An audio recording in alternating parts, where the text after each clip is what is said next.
Se você dorme pelo menos 2 horas em sono profundo, você acorda novo. Novo, zerado, assim. Se você dorme e não pega o sono profundo, você pode dormir 9, 10 horas que acorda cansado. É aquela pessoa que dorme meia-noite, acorda 11 da manhã e destruído. Por quê? Porque não alcançou o sono profundo.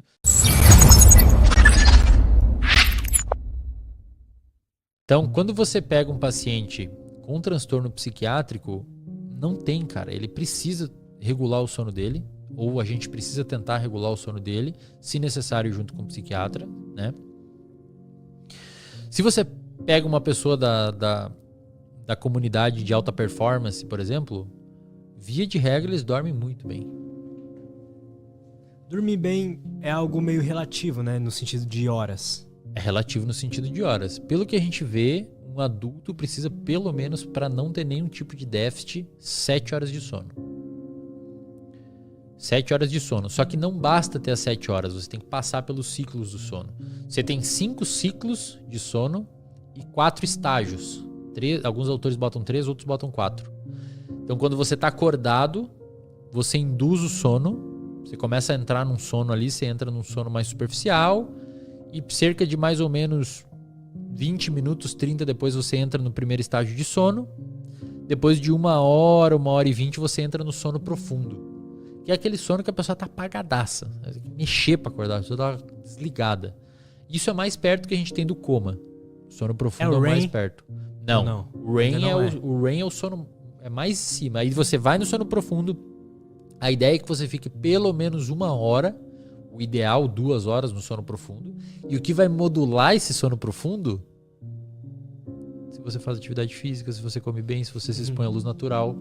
Pega uma pessoa e tira a luz natural dela. O Matthew Walker faz muito isso. Tira a exposição da luz natural ao sol da pessoa, o sono profundo dela cagou. Caralho. Já vai zoar todo o sono profundo. Pega uma pessoa e bota a fazer aeróbico. Parece que exercício aeróbico é um pouquinho ainda melhor que musculação para induzir sono profundo.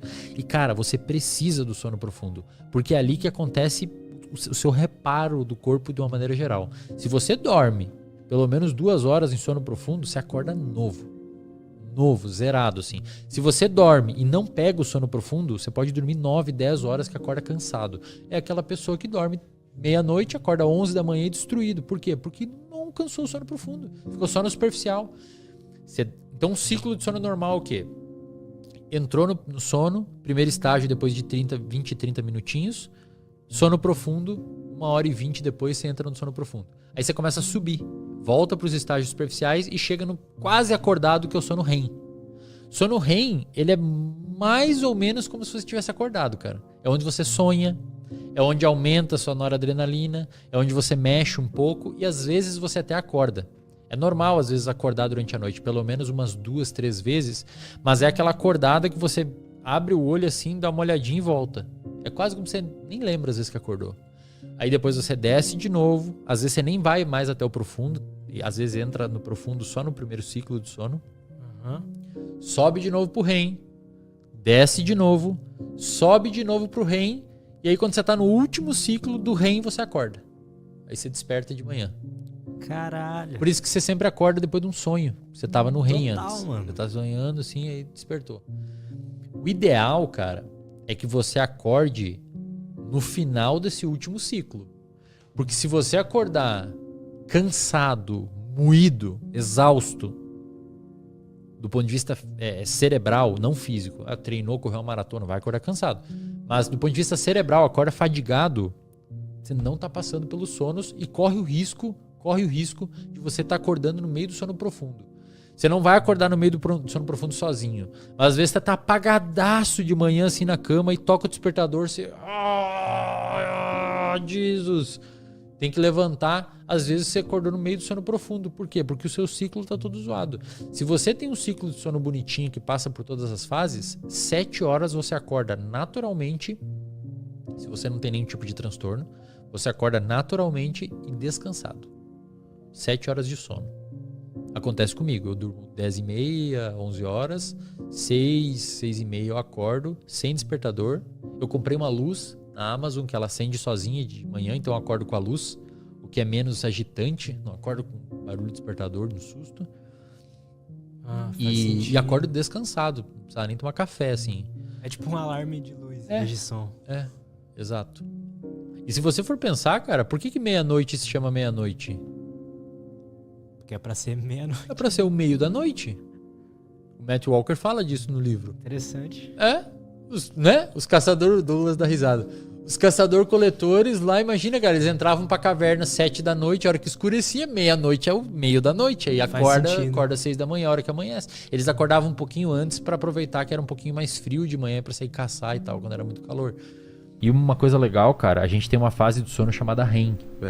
Que é Rapid Eye Movements, que é o movimento rápido dos olhos. Você consegue ver quando a pessoa tá dormindo. Sim, dá pra ver, o olhinho fica todo... Os outros mamíferos fazem isso também, né? Gatos e cachorros e tal. E parece que o nosso... Ninguém sabe direito por que o REM existe. A gente sabe que tem que ter o REM.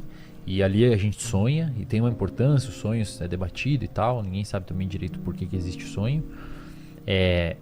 Mas parece que o REM é muito importante, cara. E de novo, ninguém sabe exatamente por quê, mas a gente sabe que é importante. E a gente sabe que é importante porque quando você priva uma pessoa muito tempo de sono, assim que ela dorme, o cérebro pula os 3 primeiros estágios e vai direto pro REM. Ele pula, ele ignora a indução, cara, e já vai pro REM. Meu professor de neuro, ele me ensinou um negócio, né? E aí eu vou ensinar pra tu, eu vou mostrar pra tu e depois você corrige. Deixa eu ver o que é em cima e o que é embaixo. Aqui é em cima, aqui é embaixo. Tá bom, já me localizei. Bom, o sono REM, Rapid Eye Movement, o francês ele tem uma definição mais legal, ele chama de sono paradoxal. Olha que Por que sono paradoxal? Porque em vez de você aprofundar aquilo que é o seu nível de consciência, na verdade, você aumenta, a função cerebral sobe. Por isso que o francês chama durante o REM, né? E é a hora que a gente tem, por exemplo, fixação de memória, né? Tem uma coisa legal que, por exemplo, o sono que faz mal a gente perder e o que a gente perde com o envelhecimento é o sono delta. Que é? É o sono intermediário. É o antes do REM? É antes do REM. É o sono profundo. A gente vai perdendo ele, e o que a gente vai perdendo com o envelhecimento. E por isso que a gente começa a envelhecer cada vez mais rápido. Por isso que a gente aumenta o que é, por exemplo, a nossa produção endógena de glicose. Todo velhinho que dorme pouco, ele começa a desenvolver diabetes ou pelo menos resistência à insulina, né? Por conta disso, né? Mas o que é interessante? Eu lembro que meu professor me explicando isso, ele desenhou o que é o cérebro e ele falou, Paulo, vamos pensar o cérebro como se ele fosse um edifício. A parte mais baixa, dá um verde, por favor. Olha só, fica louco. A parte mais baixa, onde acontece tudo aquilo que você passou no dia, tá? Ele está aqui numa região que a gente chama de hipocampo. E o hipocampo, ele guarda tudo que você viu no dia. Cheiro, cor, luz, ligação da sua mulher, textura, tudo. A gente consegue guardar mais ou menos 20 trilhões de bilhões de bytes por dia. E aí a gente tem o córtex, que é a área que a gente pensa. E o córtex, a gente tem várias áreas diferentes que estão relacionadas com coisas, por exemplo, matemática, memórias emocionais, sei lá, calendário, tá? E aí, durante o REM, o que você tem? Você tem o desprendimento dessas memórias e a caminhada delas para seus devidos lugares. Por que às vezes trabalha mais? Porque algumas memórias elas são diferentes. Exato, e elas são compartilhadas, né? Então, por exemplo, você combinou de viajar com a sua esposa, então tá aqui emoção, mas também entra na parte calendário, né? Para você guardar, né? E aí você tem ainda uma coisa que é uma das coisas que eu aprendi com o Wesley, né? Que é a informação básica da memória, o engrama, né? E o que é o engrama? Na formação dele, você tem o que a gente chama de processos sujos, né? Ou seja, nessa memória tem muita coisa aqui, né? Como é que foi a combinação de eu viajar com a Roberta, que a gente ia viajar? Que não importa tanto, sujeito. Existia o contexto, né? A gente estava no restaurante, fazendo pedido, alguém estava ligando, chamando no WhatsApp, esperando, sei lá, o táxi, enfim. Tinha que limpar tudo isso, inclusive, para conseguir ter isso. Então, imagina se a gente fosse fazer um desenho pictórico, né? O seu subconsciente, né? Como se fosse o fundo de um lago, né? Você tem lá o fundo de um lago. E nesse fundo do lago, a gente tem as bexiguinhas do reservatório de dopamina. Todas uma do lado das outras. Em algum momento, a gente tem a superfície do lago. Então, o sono REM é você cortar elas. Opa, corticalizou. Opa, corticalizou. Opa, corticalizou. O que às vezes dá confusão? Dá confusão que muitas vezes, para a gente fazer essa lembrança do processo sujo, o teu cérebro cria uma história, um contexto. Esse contexto é o sonho. É o pesadelo.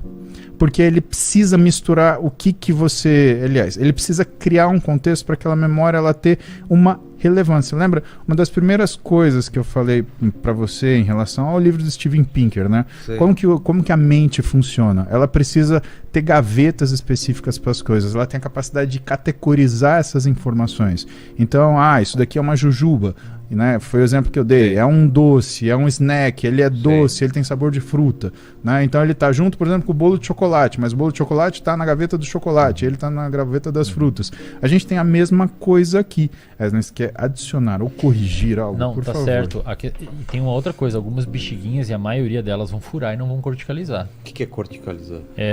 Se tornar uma memória se tornar uma fixa. memória de longo prazo. Tá. Mas eu Mas achei a inter- maioria das coisas que você aprende, você esquece. Por quê? Porque é importante esquecer. É importante? Imagina se lembrar de tudo, é muito caro, né, cara?